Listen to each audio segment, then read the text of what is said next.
sits alone. Though he speaks, the target of his words is unseen.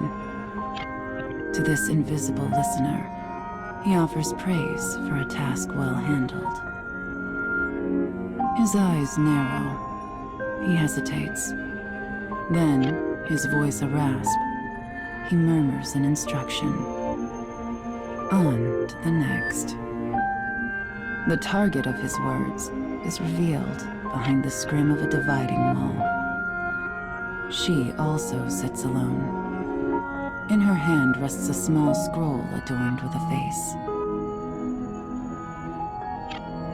Slipping the scroll into the folds of her robe, she stands and makes her response. Understood.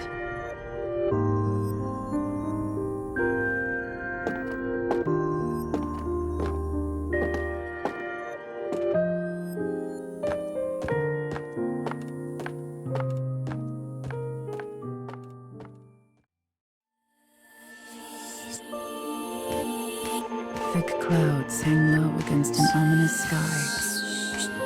The castle town bustles as people move to and fro. A family traveling the road catches her eye. The child smiles brightly, her eyes sparkling.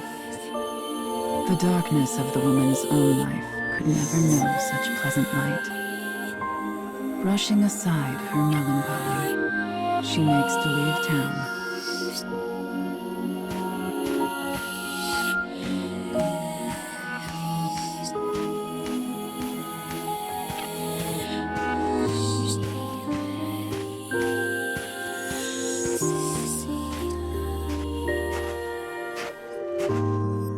A sudden glimpse of silver catches the woman's eye as an assassin appears before her.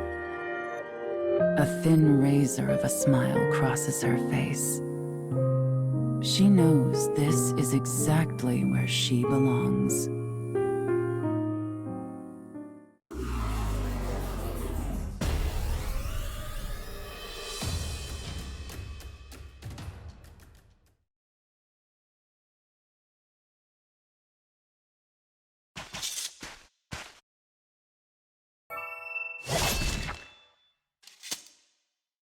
She claims the assassin's life before body can meet earth.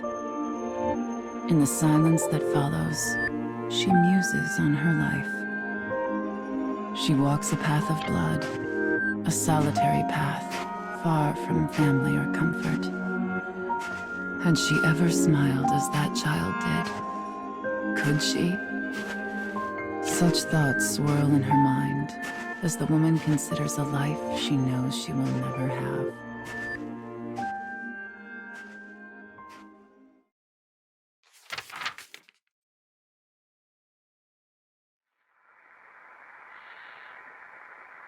The girl stirs from a thin sleep, her features weary as a woman thrice her years.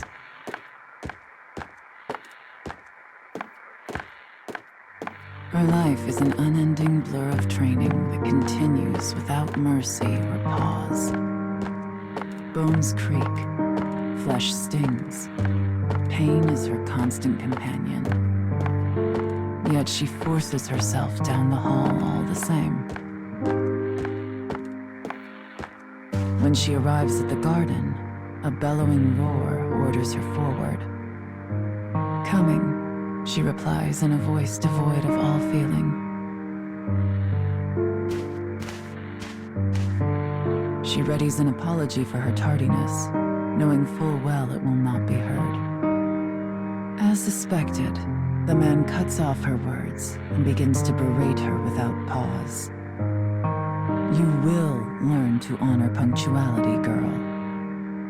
You are a tool of our master, and a tool is of no use if it is not present when needed. Thus begins another day of the girl's deadly training.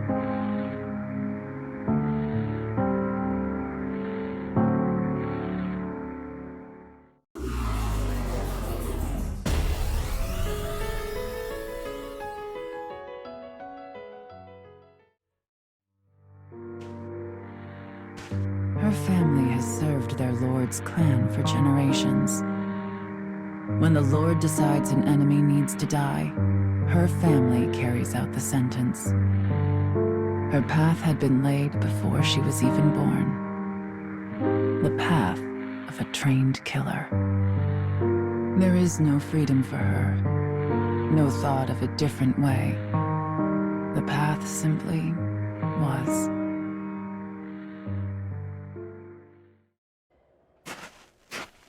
The woman does not bemoan her fate, for she has never known another. Yet, when she thinks of the things she will never have, she feels a terrible sadness. But she presses on regardless, leaving such distractions behind. At some point, she realizes that rain has begun to fall. Through the droplets, she spies a castle with a dark and enigmatic aura. Soon she finds a lone guard standing before a gate. Moving without sound, she looses her sword.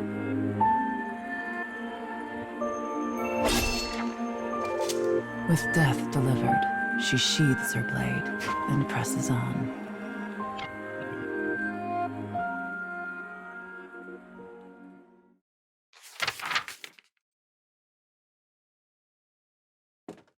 The woman moves ever deeper into the castle in search of her target.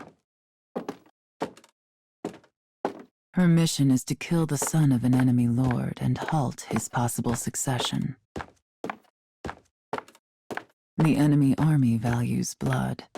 If the successor were to die, chaos will inevitably follow.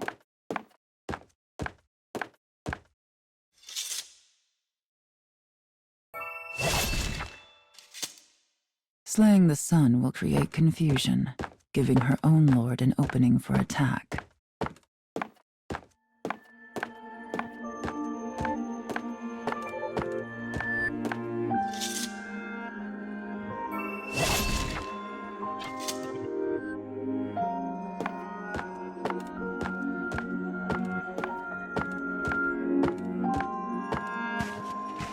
She passes through the corridors and moves toward a reception room. Outside, the rain falls in endless gray sheets. A child sits alone, his frame made smaller by the size of the room. She recognizes the boy's face from her scroll. Without a word, she draws her sword and points the tip at the child's throat. Yet he simply stares at the cold steel, making no move to escape. As the woman studies the child's haggard face, she realizes something. This is no son of a lord, but instead a girl frocked in boy's clothing. The woman asks her target why this is. As if a dam has burst, the girl suddenly lets fly with a torrent of grievance. I wish this house and this entire nation would fall.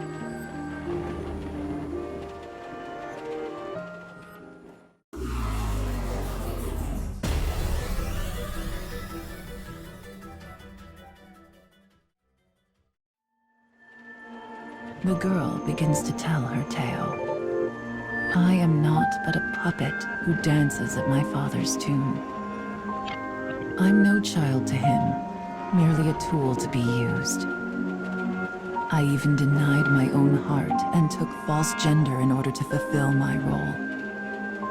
And as this house's tool, I live only to be killed. So please, just bring this to pass. End me. The girl's eyes turn to rest on the woman. This is who I used to be.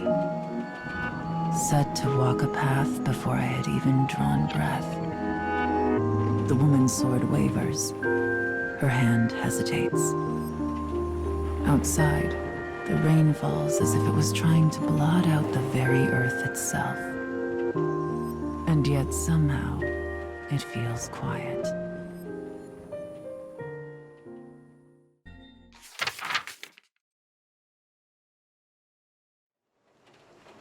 The only sound is the rain.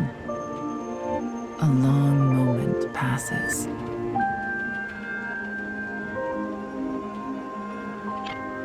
The woman sheathes her blade. She then asks the bewildered girl, "Did you mean it when you said you wish your house would fall?" Shaking, the girl nods. The woman responds, "Understood." Suddenly, the sounds of an army clattering into place emerge behind them.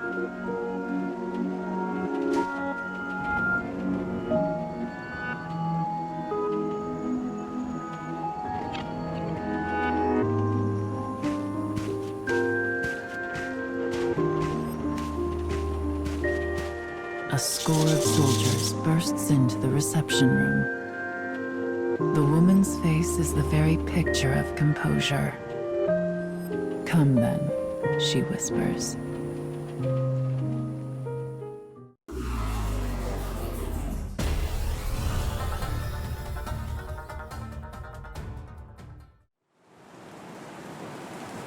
The girl runs over and takes her hand. Why had she done this? The sound of the rain begins to fade. People cannot choose the station of their birth.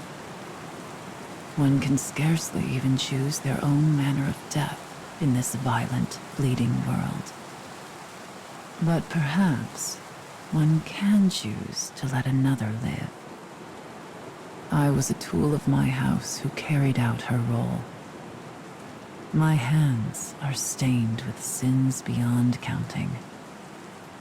I doubt this will absolve me of my actions, but it might make a nice gift to bring with me into hell. She can no longer hear the rain. Tears roll down the girl's cheeks, and on the woman's face is something almost like a smile.